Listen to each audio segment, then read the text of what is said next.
आप लोगों को एक कहानी सुनाने जा रहा हूँ जो कि मेरे द्वारा लिखी गई है, जिसका शीर्षक है फिर न करना ऐसा मजाक, जो कि इस तरह है।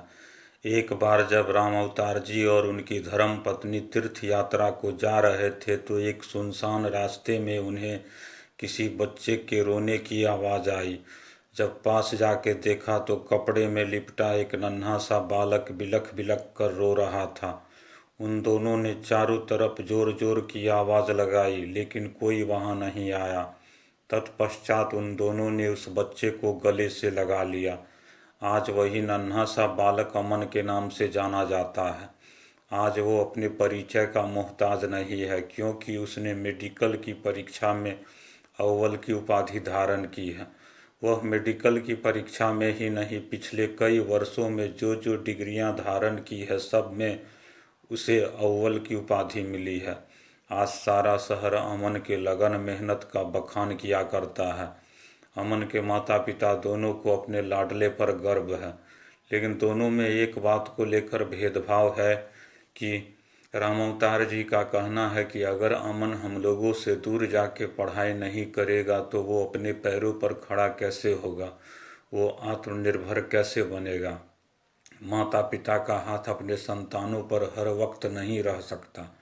वहीं दूसरी ओर अमन की माँ का कहना है, जो जिगर का टुकड़ा आज तक अपने माता पिता से एक दिन भी दूर नहीं रहा, वो कोसों दूर जाके वर्षों तक अकेले कैसे रहेगा, उसकी देखभाल कौन करेगा। कभी कभी अमन के पिता काम पर जाते वक्त अपने गुस्सा को प्रकट करते हुए अमन की माँ से यहाँ तक कह डालते थे, लड़का है, अगर वो एक शहर से दूसरे शहर जाके पढ़ाई नहीं कर सकता तो अपने जीवन का निर्वाह व्यय को पूरा कैसे करेगा। यह सुनते ही अमन की माँ टपक से बोल पड़ती, जिसके पूर्वजों का दिया हुआ सब कुछ है, उसे दूसरे शहर जाके पढ़ाई करने की क्या ज़रूरत आ पड़ी। अमन मासूम था, प्यारा था, लेकिन निडर नहीं था। उसमें इतनी हिम्मत नहीं थी कि वो अपने माता पिता को छोड़ दूसरे शहर रह सके। लेकिन हर दिन माता पिता के बीच विवादों को देखकर अमन दूसरे शहर जाने को हामी भर देता है। राम अवतार जी के पास रुपयों पैसों की कोई कमी नहीं थी, लेकिन वो अपने अमन को अपने पैरों पर खड़ा होकर देखना चाहते थे। इसलिए वो दूसरे शहर जाके अमन को डेंटल कॉलेज में दाखिला करवा आते हैं, जहां छात्र छात्राओं की पढ़ाई के साथ साथ रहने की भी उत्तम व्यवस्था थी। दाखिला के बाद अमन कॉलेज के ही हॉस्टल में रहने लगता है। उसके कई दोस्त यार बन जाते हैं। अमन नियत समय पर पढ़ाई लिखाई करता और कुछ पल वो अपने दोस्तों के साथ हंसी मजाक किया करता, लेकिन अमन को वहाँ जरा भी मन नहीं लगता। उसके वहाँ गए 10 दिन भी नहीं हुए थे कि वो अपने घर वालों से फ़ोन पर कहा करता कि मैं यहाँ नहीं रहूँगा, मुझे भी अपने पास बुला लो। उसके पिता को यह सुन हैरानी हुआ करती और मन ही मन यही सोचा करते, यदि ये लड़का होकर अकेले नहीं रह सकता तो आगे चलकर अपने जीवन निर्वाह व्यय को कैसे पूरा करेगा। अमन के पिता को हर पल यही बात खटकते रहती। यही सोचकर अमन के पिता अमन के दोस्तों से फ़ोन पर बात कर उसे हौसला बढ़ाने की सलाह दिया करते, ताकि उसके अंदर साहस की भावना जाग सके। वहीं रोज़ रोज़ अमन घर पर फ़ोन से यही कहा करता, मैं यहाँ नहीं रहूँगा, मुझे यहाँ रहने में बड़ा डर लगता है। यहाँ पिता पुत्र दोनों अपने अपने बात पर अडिग थे। अमन को अपने माता पिता का मुँह खींच रहा था और उसके पिता को अमन अपने पैरों पर कैसे खड़ा होगा इस बात की चिंता थी। वहीं हॉस्टल में एक बादल नाम का युवक भी रहता था। वो अमन के हर बातों से वाकिफ था।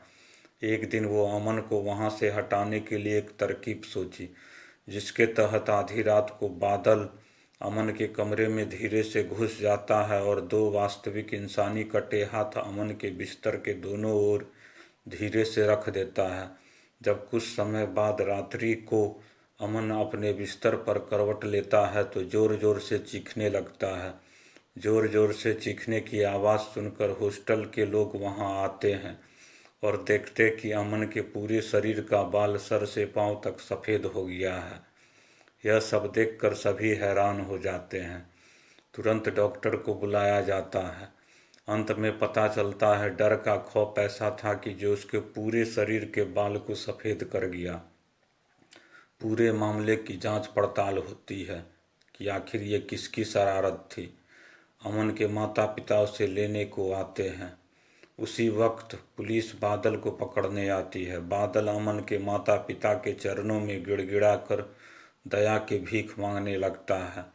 तब उनके माता पिता के कहने पर छोड़ दिया जाता है, लेकिन वो दोनों जाते जाते इतना कहते डालते हैं कि फिर न करना ऐसा मजाक। दोस्तों, यह कहानी हमें यह सिखलाती है कि हमें किसी के साथ ऐसा मजाक नहीं करना चाहिए कि कोई अनहोनी घट जाए। और अगर कोई संतान अपने परिवार से अतिमोह करता हो और बाहर नहीं जाना चाहता हो तो उसे ज़बरदस्ती नहीं भेजना चाहिए, क्योंकि वह मौत का कारण भी बन सकता है।